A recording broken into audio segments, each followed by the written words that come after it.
Welcome back again. I am Nanku sir. मुझे उम्मीद है कि आप सभी लोग अच्छे होंगे।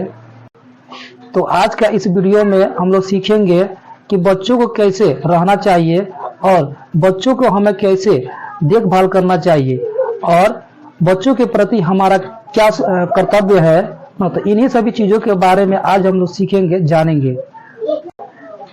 तो यदि आप चाहते हैं कि आपके बच्चे अच्छे रहन सहन स्वभाव के हो और पढ़ाई लिखाई में तेज हो या बॉडी में यानी फिटनेस में वो पूरा हेल्दी हो ना, तो आप लोगों को कुछ ये जो रूल है ना, ये अपने बच्चों से इसको फॉलो कराते रहना चाहिए। ठीक है, शुरू शुरू में आपके बच्चे इसे फॉलो नहीं करेंगे, लेकिन मुझे उम्मीद है कि कुछ दिन फॉलो करने के बाद वो खुद से ही अपने से ही है ना इसे फॉलो करना शुरू कर देंगे। ओके, तो इसमें पहला है अपने से बड़ों के आज्ञा का पालन करें। पढ़ने जाने से पहले अपने परिवार के बड़े सदस्यों को प्रणाम करें। प्रति सप्ताह माँ अपना नाखून बाल काट ले या कटवा ले। भोजन करने से पहले अपना हाथ धो ले। प्रतिदिन ब्रश स्नान करे। समय पर सोए तथा समय पर उठे। किसी से झगड़ा ऊंचे स्वर में बातचीत न करे। साफ कपड़ा पहने। समय पर स्कूल तथा कोचिंग जाए और समय पर अपना होमवर्क पूरा करें। तो यदि आप चाहते हैं कि आपके बच्चे फ्यूचर में अच्छा करें तो आपको इन सभी कामों को कराना चाहिए, है ना। अगर आपके बच्चे अगर ये काम करने लगे तो मुझे उम्मीद है कि दिन प्रतिदिन वो बेहतर होते जाएंगे। और मेरा मानना है कि आप अपना रहन सहन स्वभाव हमेशा अच्छा रखिए। अगर आपकी रहन सहन स्वभाव अच्छा है तो लोग आपसे खुश रहेंगे, लोग आपकी मदद करेंगे और आपकी गिनती हमेशा अच्छे लोगों में होगी। अगर आपका रहन सहन स्वभाव खराब है तो लोग आपसे दुखी रहेंगे और लोग आपका मदद भी नहीं करेंगे, है ना। तो बच्चों के लिए यह घर का नियम है कि अगर आपसे आपके परिवार में जो बड़े लोग हैं कुछ कहे या कुछ काम करने के लिए बोले तो आप लोगों को यह जरूर करना चाहिए, है ना। तो आपको अपने परिवार के जो बड़े सदस्य हैं और या शिक्षक हो गए, गुरु हो गए आपके, तो उन लोगों को कहा जरूर माने। ठीक है, वैसे तो सभी जितने भी आपसे अगर बड़े लोग हैं अगर कुछ अच्छा करने के लिए बोल रहे हैं तो उनका कहा जरूर मानना चाहिए। ठीक है, और करना चाहिए। अगर गलत बोले तो आप मत कीजिए। ठीक है। इसके बाद दूसरा है पढ़ने जाने से पहले अपने परिवार के बड़े सदस्यों को प्रणाम करें।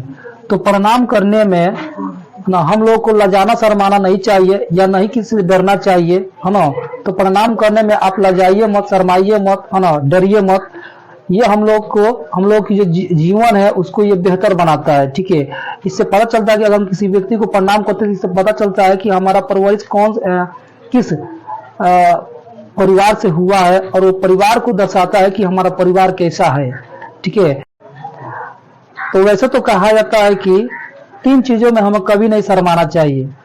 पहला पढ़ाई करने में, दूसरा भोजन करने में और तीसरा दफ्तर से बातचीत करने में। तो ये 3 चीजों में हमें कभी नहीं शर्माना चाहिए।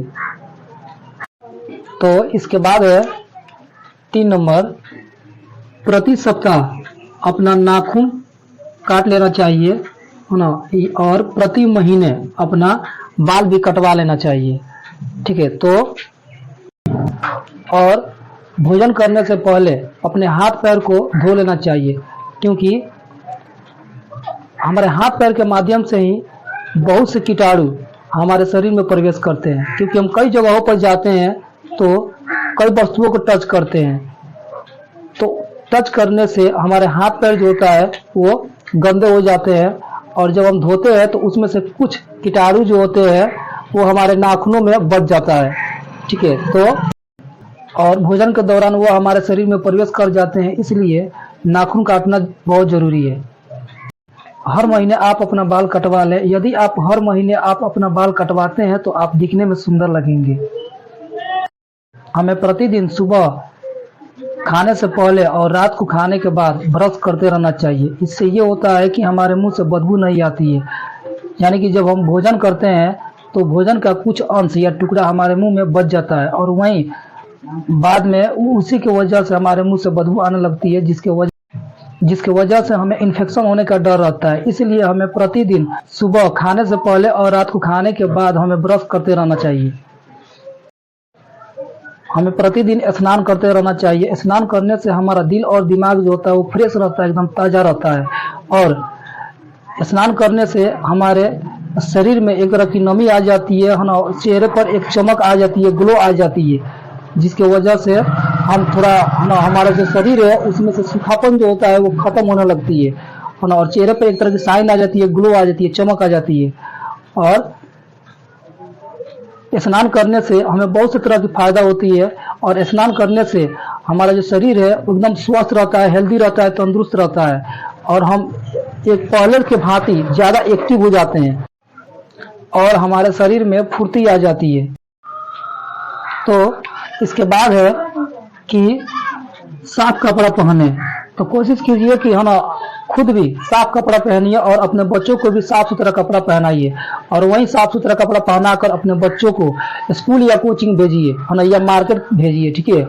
तो हमने बहुत से लोगों को देखा है जो जिनके पास अच्छा खासा पैसा है, अच्छा खासा इनकम है ना, वो लोग के जो बच्चे होते हैं वो गंदे कपड़े पहनते हैं, फटे हुए कपड़े पहनते हैं और चारों तरफ घूमते रहते हैं। ठीक है। तो इससे पता चलता है कि उनके घर वाले कितने लापरवाह है ना। तो कोशिश कीजिए कि आप अपने बच्चों को थोड़ा साफ सुथरा कपड़ा पहनाइए, उनको देख रेख कीजिए, है ना, और समय समय पर उसको स्कूल और कोचिंग भेजते रहिए। ठीक है।